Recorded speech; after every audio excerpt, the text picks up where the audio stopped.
अब हमें आप अनअकैडमी पर ही फॉलो कर सकते हैं। करना ही है, आपको जाना है गूगल प्ले स्टोर से, वहाँ पे डाउनलोड करना है अनअकैडमी लर्निंग ऐप।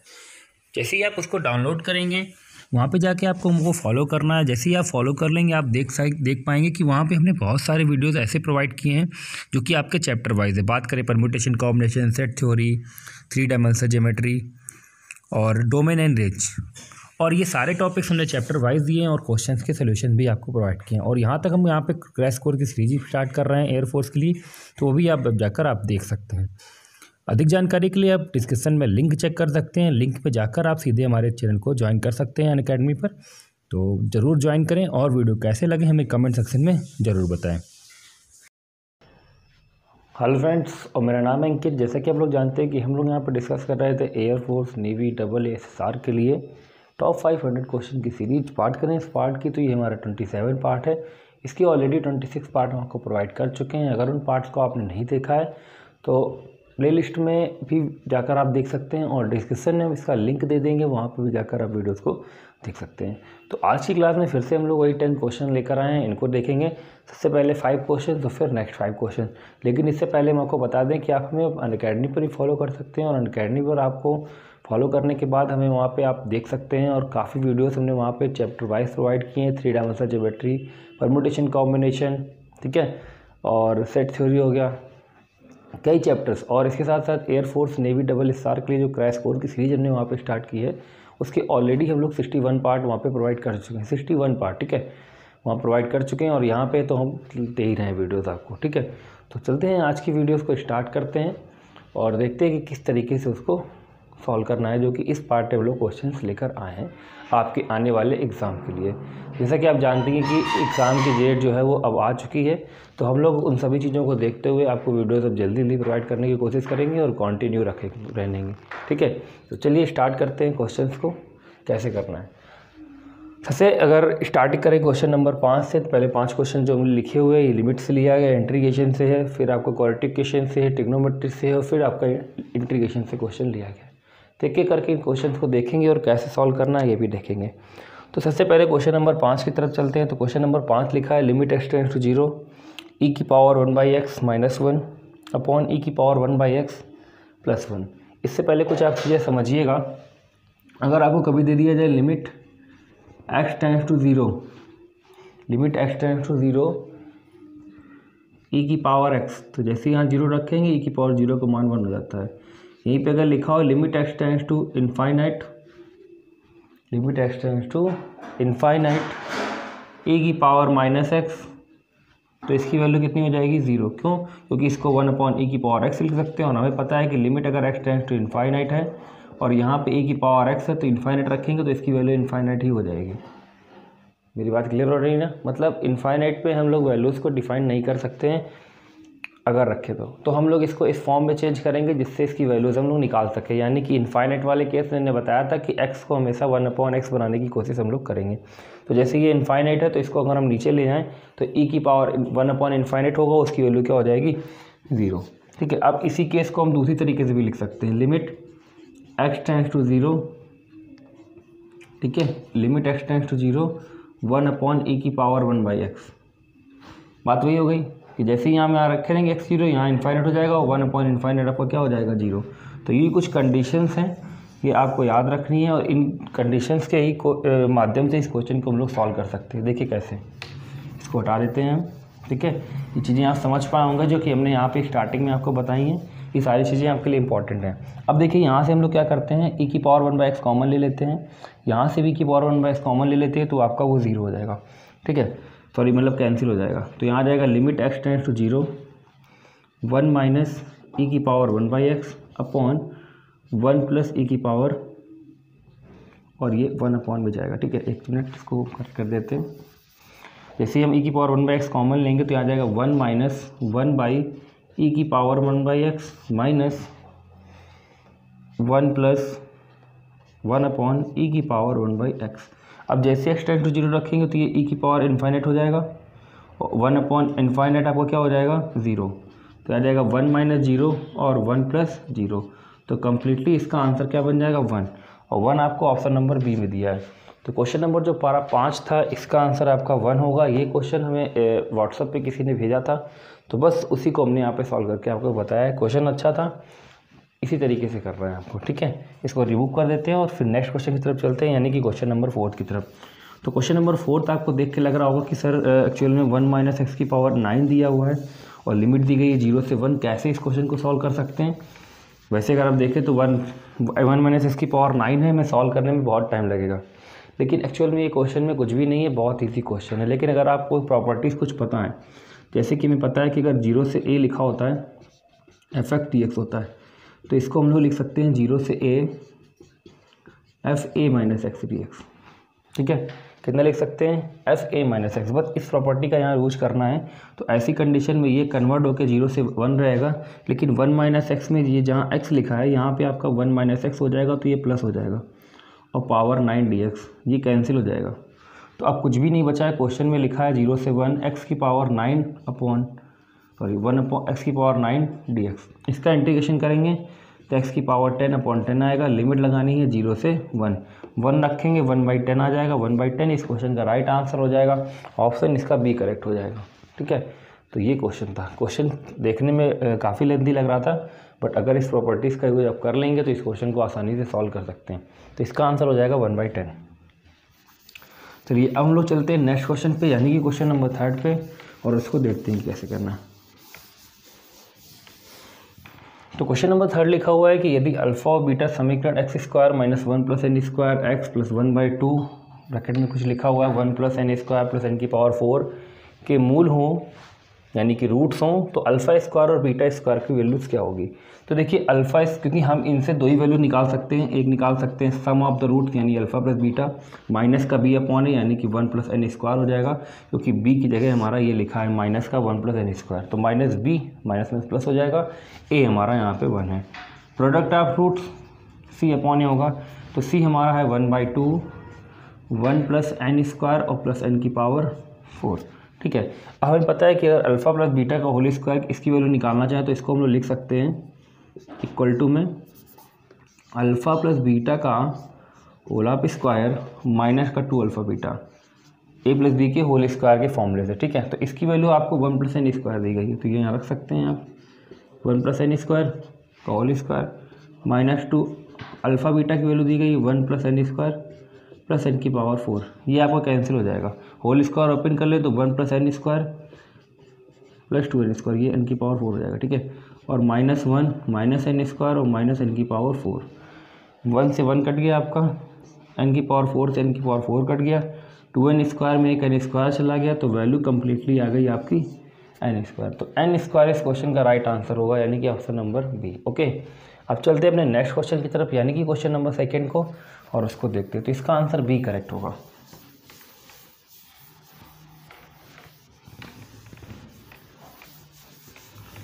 तो क्वेश्चन नंबर हमारा जो 2 है उसमें लिखा है कि if tan θ √2 + √2 + √2 dot dot dot infinite. तो ये चीज़ आपने पढ़ी होगी कि कभी भी ऐसे लिखा होता है 12 + √12, ये अर्थमेटिक की चीज़ें आपने ज़रूर पढ़ी होगी इसको, ये इनफाइनाइट तक, ठीक है। और नहीं पढ़ी तो आज हम बता देते हैं, देख लीजिए, ठीक है। क्वेश्चन अक्सर एग्जाम में आता है, हम लोग को इसको सॉल्व करना होता है, तो बहुत इजी मेथड सॉल्व कर सकते हैं। एक तो तरीका वही है जैसे हम लोग डिफ्रेंशिएट करते थे, इसको y मान लेते थे, फिर यहाँ y रखते थे, फिर क्वाड्रेटिक बनेगी, फिर उसको सॉल्व करेंगे। दूसरा तरीका होता है कि ये जो वैल्यूज़ यहाँ पे दी गई है 12, इसके 2 फैक्टर कर लीजिए जिनके बीच का अंतर 1 हो, 4 और 3।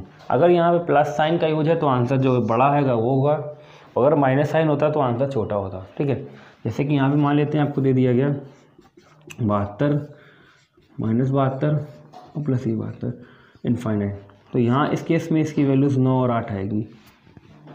अब इसमें आंसर हम लोग 9 ना लेके क्या लेंगे 8, क्योंकि यहाँ पे माइनस साइन है तो आंसर छोटा लेंगे, अदरवाइज आंसर क्या लेंगे बड़ा। अब जैसे ये 2 लिखा है तो 2 के फैक्टर करने हैं आपको, तो 1 और 2 हो जाएगा जिनके बीच का अंतर 1 हो, बीच में प्लस साइन है तो इसकी वैल्यू 2 हो गई। तो tan θ की वैल्यू हमको कितनी मिल गई 2, लेकिन हमें tan θ की वैल्यू नहीं निकालनी है, हमें निकालनी है sec² θ की वैल्यू। तो दोनों साइड स्क्वायर कर दें, दोनों साइड स्क्वायर कर देंगे तो हो जाएगा tan² θ बराबर 2, tan² θ is equal to, sorry यहाँ 4 हो जाएगा स्क्वायर करने पे, sec² θ -1 इज इक्वल टू 4, तो sec² θ इज इक्वल टू आपका आ जाएगा 1 + 4 यानी कि 5। तो 5 इस क्वेश्चन का आंसर होगा, यानी कि ऑप्शन नंबर ए, ओके। तो ये हमारा क्वेश्चन नंबर सेकंड था। अब चलते हैं अपने यानी कि फर्स्ट क्वेश्चन की तरफ और इसके बाद फिर नेक्स्ट 5 क्वेश्चन हम लोग देखेंगे, ठीक है।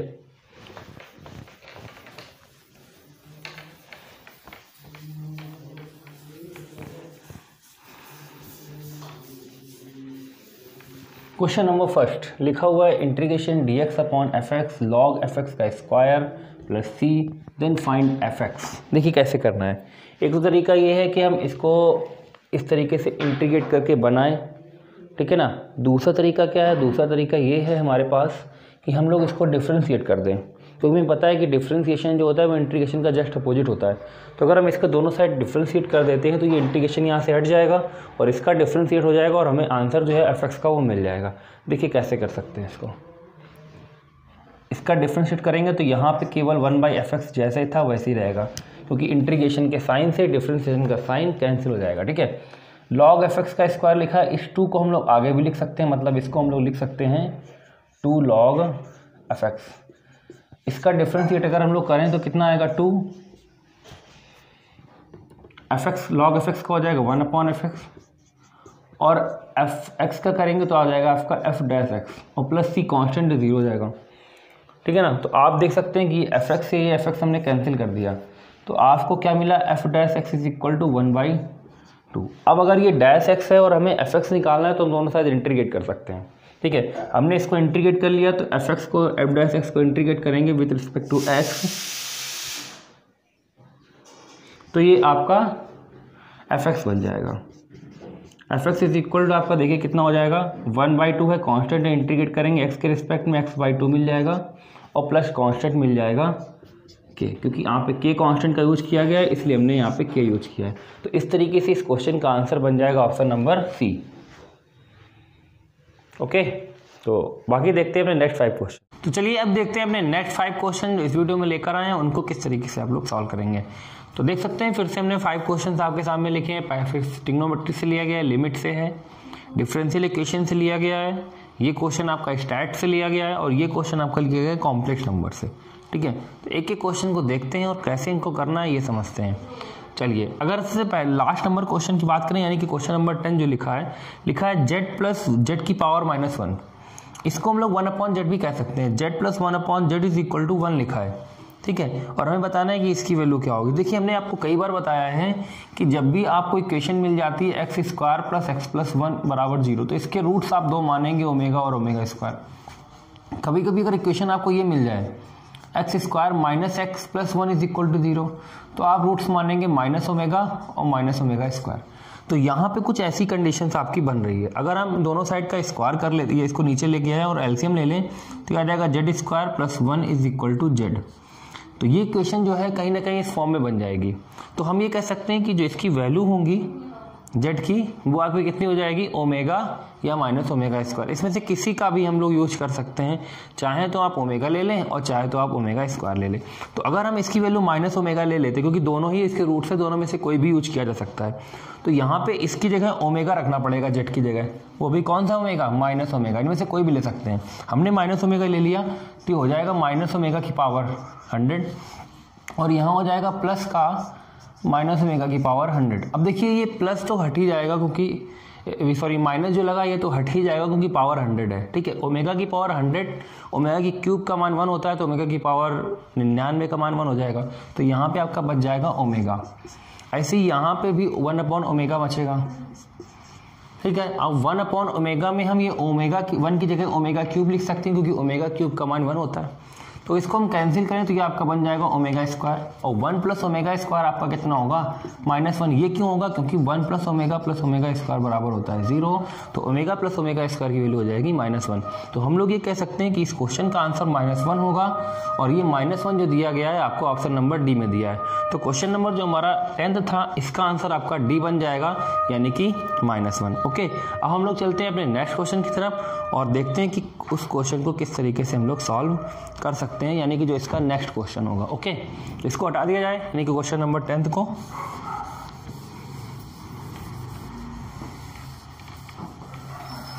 ठीक है, और ये सारी चीज़ें हमने इससे बताई हैं इनको भी हम हटा देते हैं। चलिए अब हम लोग चलते हैं क्वेश्चन नंबर 9 की तरफ और इसको देखते हैं। क्वेश्चन नंबर 9 में बोला गया if the mean of first n natural numbers is 5n/9 then n is. तो इसका मतलब मीन का मतलब हम जानते हैं माध्य यानी कि औसत। तो अगर प्रथम n नेचुरल नंबर्स का औसत निकालने का मतलब है सभी n यानी कि प्रथम n नेचुरल नंबर्स को ऐड करना अपॉन n ही होगा क्योंकि कुल पदों का योग बटे पदों की संख्या। ये आपको दे दिया गया है 5n/9। तो हम देखिए इसकी जगह कितना लिख सकते हैं, जो ऊपर लिखा है इसकी जगह हम लोग लिख सकते हैं n+1/2 क्योंकि ये हमारा n टर्म्स का सम होता है। कोई भी प्राकृतिक संख्या है हमारी n तो उनका सम होता है n+1/2, पढ़ा होगा आपने।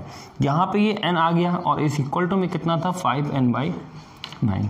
इसको कैंसिल कर लेते हैं यहाँ पे हम, एक n से n यहाँ पे मल्टीप्लिकेशन होगा तो ये आ जाएगा 9n + 9 is equal to 10n।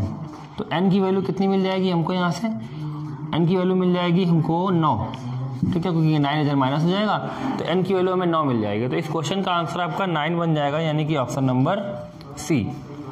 Okay, अब हम लोग चलते हैं अपने नेक्स्ट क्वेश्चन की तरफ यानी कि क्वेश्चन नंबर 8 की तरफ और उसको देखते हैं कि कैसे करना है। तो इस क्वेश्चन का आंसर आपका 9 होगा। ओके, चलिए अब हम लोग चढ़ते हैं क्वेश्चन नंबर 8 की तरफ और उसको देखते हैं कि कैसे करना है। तो क्वेश्चन नंबर 8 में लिखा है कि tan inverse x + tan inverse y is equal to, अगर c है इज द जनरल सोल्यूशन, मतलब किसी एक जनरल सोल्यूशन है किसी इक्वेशन का, एक मतलब डिफरेंशियल इक्वेशन का जब हम लोग सोल्यूशन निकालते हैं इस बार हमें सोल्यूशन ही दे दिया गया है और हमसे कहा गया है कि इसकी डिफरेंशियल इक्वेशन क्या होगी। तो देखिए एक तो तरीका ये है कि यहाँ पे हम देख सकते हैं कि कब हमारा ये चीज आएगा। तो ऑप्शंस में देख लेते हैं किसकी डिफरेंशियल इक्वेशन हमारी ये बन सकती हैं। देखिए अगर हम बात करें इस क्वेश्चन इसको अगर हम देखें तो ये इसका आंसर हो सकता है कि नहीं हो सकता ये चेक करते हैं। अगर हम इस 1+y² को यहाँ ले आएँ तो ये बन जाएगा आपका dy/1+x² और ये बन जाएगा इक्वल टू में dx/ सॉरी ये y² हो जाएगा और ये बन जाएगा आपका dx/1+x² इक्वल टू में रहेगा। अब यहाँ पे ये tan इनवर्स y हो जाएगा और ये हो जाएगा tan इनवर्स x, लेकिन जब इसको इधर ले आएगा तो ये माइनस आ जाएगा, लेकिन यहाँ पे प्लस आ रहा तो ये हमारा आंसर नहीं होगा। इस वाले को अगर देखें तो पहली चीज़ तो इसको अगर हम इधर ले जाएंगे तो ये हो जाएगा 1+y² और dy और ये हो जाएगा 1+x² dx। तो ये भी इस क्वेश्चन का आंसर नहीं बन सकता क्योंकि इसका आप तो डायरेक्टली इंटीग्रेट करना पड़ेगा ना, यानी कि y + y³/3 आएगा जबकि हमें चाहिए 10 में, तो ये भी आंसर नहीं बन सकता। सी की बात करें तो ये हमारा आंसर हो सकता है, क्यों? क्योंकि अगर हम इसमें इसको इधर ले आएँ और इसको इधर ले आएँ तो ये हो जाएगा dy/1+y² और ये हो जाएगा dx/1+x² इक्वल टू 0। इंटीग्रेट कर दें तो ये tan इनवर्स y हो जाएगा, ये tan इनवर्स x हो जाएगा इक्वल टू में एक कांस्टेंट हो जाएगा। तो ये इस क्वेश्चन का करेक्ट आंसर बन सकता है। तो क्वेश्चन नंबर 8 का आंसर आपका हो जाएगा सी। क्लियर है? अब हम लोग चलते हैं अपने नेक्स्ट क्वेश्चन की तरफ यानी कि क्वेश्चन नंबर 7 की तरफ। चलिए अब देखते हैं क्वेश्चन नंबर 7 को और 6 को किस तरीके से करना है। तो क्वेश्चन नंबर 7 देखें तो आपको बड़ा अटपटा लग रहा होगा कि ये काफी लंबा क्वेश्चन है, लेंथी क्वेश्चन है, बट ऐसा कुछ भी नहीं है। देखिए क्यों? क्योंकि आपने अक्सर ये क्वेश्चन सॉल्व किया होगा limit x tends to 0 sin ax upon sin bx, किया होगा, बिल्कुल किया होगा। इसका आंसर आप तुरंत लिख देते हैं a अबाउट b। कैसे? एक तो एलॉस्टर रूल भी लगा सकते हैं, ठीक है, और या sin x/x की वैल्यू जो 1 होती है उससे भी इस क्वेश्चन का निकाल सकते हैं, ठीक है। तो ये a/b होती है, सभी को पता है। तो ये चीज हमें यहाँ से क्लियर होगी कि लिमिट x टेंड्स टू 0 है तो इसकी वैल्यू आपकी कितनी हो गई 5/3। कितनी हो गई? 5/3 हो गई। अब हमें एक चीज और पता है कि अगर लिखा है limit x tends to 0 1 - cos x upon x², पिछली बार डबल ए में पूछा गया था, इसका मान 1/2 होता है। लेकिन यहाँ पे अगर x है बेटा तो यहाँ भी x होना चाहिए। तो यहाँ पे कितना है 2x और यहाँ पे हमें 2x चाहिए, 2x का स्क्वायर चाहिए। तो 2x का स्क्वायर तब मिलेगा जब हम लोग यहाँ पे 4 से मल्टीप्लाई कर दें और ये 4 से डिवाइड भी हो जाएगा। अब ये इसकी वैल्यू कितनी मिल जाएगी 1/2। तो देखिए 5/3 हमें मिल चुका है, 4 का हम लोग कर चुके हैं मल्टीप्लिकेशन और इसकी वैल्यू हमें मिल गई है 1/2। कंप्लीटली सॉल्व कर लीजिए इसको। तो 2 पंचे 10/3, इसका आंसर बन जाएगा 10/3। किस ऑप्शन में है? ऑप्शन नंबर ए में। तो क्वेश्चन नंबर 7 का आंसर आप जो हो जाएगा 10/3, यही इस क्वेश्चन का राइट आंसर बन जाएगा यानी कि ऑप्शन नंबर ए। अब हम लोग चलेंगे अपने लास्ट क्वेश्चन की तरफ यानी कि क्वेश्चन नंबर 6 की तरफ और इसको देखेंगे किस तरीके से हम लोग सॉल्व कर सकते हैं। काफ़ी अच्छा क्वेश्चन है, इसको समझने का प्रयास करते हैं।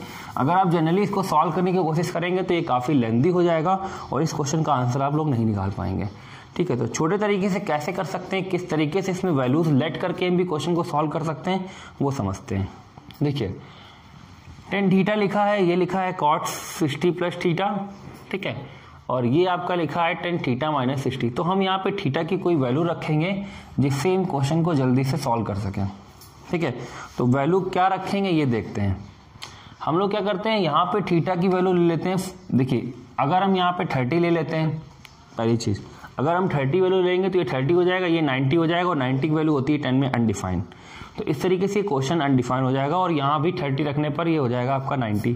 तो वैल्यूज हमें नहीं मिल पाएगी के की, क्योंकि हमें के की वैल्यू ही निकालनी है। यहाँ पे फाइंड के, ये लिख लीजिएगा, हमें यहाँ पे के की वैल्यू ही फाइंड आउट करनी है। ओके, अब हम लोग यहाँ पे अगर हम 30 के बाद 45 रखना चाहें तो 45 में इसकी वैल्यू 1 हो जाएगी, ये 105 हो जाएगा, ये आपका हो जाएगा माइनस का 15, ये 135। ये हो सकता है, कोई भी अनडिफाइन नहीं हो रहा और हमें के की वैल्यू मिल जाएगी। तो 45 रख लेते हैं हम लोग। जब 45 रखेंगे तो 10 45 का मान 1 हो गया, हम थीटा इज इक्वल टू 45 रख रहे हैं, ठीक है। और ये 60 प्लस 45 मतलब हो गया 10 105, और 10 105 को हम लिख सकते हैं 10 90 प्लस 15, 10 90 प्लस 15। तो 10 90 प्लस 15 आपका सेकंड में जाएगा, और सेकंड से ये चेंज हो जाएगा कॉट 15 में, और माइनस के कॉट 15 में। तो इसकी वैल्यू हो जाएगी माइनस का कॉट 15। बस आपको ये याद रखना है कि जो 10 15 होता है इसका मान आपका होता है 2 माइनस रूट 3, जबकि अगर हम कॉट 15 की बात करें तो कॉट 15 का मान बदल जाएगा, यानी कि 2 प्लस रूट 3 हो जाएगा। इन चीज़ों को आपको याद रखना है, बस क्वेश्चन हो जाएगा, ठीक है।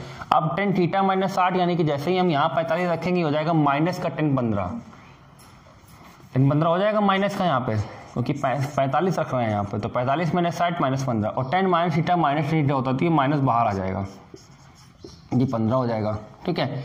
इक्वल टू के 135, क्योंकि थीटा की वैल्यू 45 है तो उसकी वैल्यू हो जाएगी माइनस के, क्योंकि के की 135 की वैल्यू -1 होती है। अब बस इसको सॉल्व कर लेते हैं। 10 15 का मान देखिए, कॉट 15 का मान हमने बताया है, माइनस का ये हो जाएगा 2 माइनस रूट 3। ये रखेंगे तो ये हो जाएगा 2 प्लस का हो जाएगा, और ये माइनस, ठीक है। वैसे रखेंगे तो ये आपका माइनस हो जाएगा, जबकि ये आपका प्लस हो जाएगा। इक्वल टू हो जाएगा माइनस का के, रूट 3 से ये रूट 3 कैंसिल हो जाएगा, ठीक है। और यहाँ पे ये 1 जब इस 4 में कैंसिल होगा तो -3 बचेगा, तो -3 इज इक्वल टू माइनस के, तो के इज इक्वल टू आपको 3 मिल जाएगा, यानी कि ऑप्शन नंबर सी इस क्वेश्चन का राइट आंसर बन जाएगा। तो ये 27 पार्ट था जिसमें हम लोगों ने आज फिर से 10 क्वेश्चन की डिस्कस किए। बाकी हम लोग मिलेंगे अपने नेक्स्ट पार्ट में, ओके। और अगर अभी आपने हमारे चैनल को सब्सक्राइब नहीं किया तो सब्सक्राइब करें, अगर वीडियो पसंद आया हो तो इसको ज़्यादा से ज़्यादा लोगों तक शेयर करें। आज के लिए यहीं तक, बाकी मिलते हैं अपने नेक्स्ट वीडियो में।